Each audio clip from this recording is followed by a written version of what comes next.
جب سب سے آخری انسان جنت میں داخل ہوا تو وہ جنت کے دروازے پر قدم رکھتے ہی وہ رک گیا۔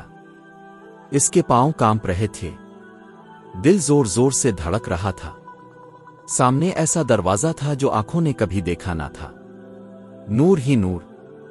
دروازے سے ایسی خوشبو آ رہی تھی جو دنیا کی کسی خوشبو سے ملتی جلتی نہ تھی۔ وہ آہستہ سے بولا، آ اللہ، کیا واقعی یہ جنت ہے؟ جیسے ہی دروازہ کھلا، روشنی کی ایک لہر اس پر پڑی۔ اس کی آنکھیں چند لمحے بند ہو گئیں۔ جب اس نے دوبارہ آنکھیں کھولیں تو اس کے سامنے ایسا منظر تھا جس نے اس کی سانسیں روک دیں۔ نہریں جن کا پانی دودھ سے زیادہ سفید، شہد سے زیادہ میٹھا تھا۔ درخت ایسے کہ پھل خود اس کے ہاتھوں کے قریب جھکے ہوئے تھے۔ زمین نرم تھی جیسے ریشم بچھا ہو۔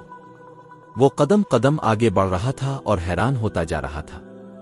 اچانک اس نے دیکھا کہ اس کے لیے ایک محل تیار کھڑا ہے۔ دیواریں سونے کی، دروازے چمکتے ہوئے، اندر روشنی ایسی کہ سورج بھی شرما جائے۔ وہ رک گیا۔ آ اللہ، یہ کس کے لیے ہے؟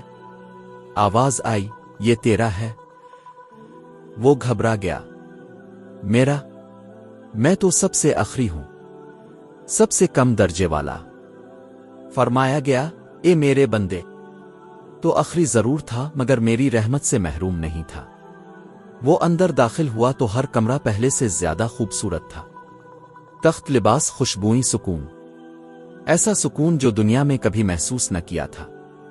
وہ حیرت سے بار بار دیکھتا اور کہتا، آ اللہ، کیا یہ سب واقعی میرا ہے؟